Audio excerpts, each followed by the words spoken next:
తెలుగు రాష్ట్రాల్లో ఊపందుకున్న నామినేషన్లు, చివరి రోజుల్లో భారీ ప్రదర్శనతో నేతల ర్యాలీలు. మరోసారి చంద్రబాబు, పవన్ ఉమ్మడి ప్రచారం. నెల్లిమర్ల, విజయనగరంలో ప్రజాగళం సభలు. ఏపీలో హాట్ టాపిక్ గా అధికారుల బదిలీలు, మరికొందరిపై వేటు ఖాయమంటూ జోరుగా ప్రచారం. తెలంగాణలో ప్రధాని మోదీ ఎన్నికల ప్రచారం. ఈ నెల 30, మే 3, 4 తేదీల్లో బహిరంగ సభలు. రేపు తెలంగాణకు బీజేపీ అగ్రనేత అమిత్ షా. మెదక్ బీజేపీ అభ్యర్థి రఘునందన్ రావుకు మద్దతుగా ప్రచారం. ఏపీలో రెచ్చిపోతున్న వైసీపీ గూండాలు, ఓటమి భయంతో ప్రత్యర్థులపై దాడులు. నేటితో జగన్ బస్సు యాత్ర క్లోజ్. టెక్లేలో మేమంతా సిద్ధం బహిరంగ సభ.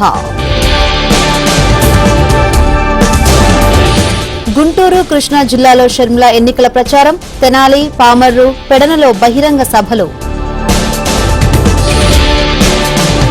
చింతమనేని ప్రభాకర్కు లైన్ క్లియర్. బీ ఫారం తీసుకోవాలని చంద్రబాబు పిలుపు. సికింద్రాబాద్ లోక్సభ నియోజకవర్గంలో రేవంత్ ప్రచారం. కాంగ్రెస్ అభ్యర్థి దానంతో కలిసి ర్యాలీ, కార్నర్ మీటింగ్. బస్సు యాత్రతో కేసీఆర్ లోక్సభ ఎన్నికల ప్రచారం. మిర్యాలగూడ, సూర్యాపేటలో రోడ్ షో. వైసీపీకి ఓటమి భయం పట్టుకుంది. బెదిరింపులపై ఈసీకి ఫిర్యాదు చేస్తామన్న బోండా ఉమా.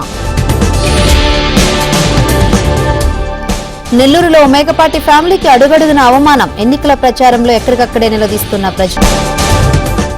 తెలంగాణ ఇంటర్ ఫలితాలు విడుదల. ఫలితాల్లో మరోసారి బాలికలదే హవా.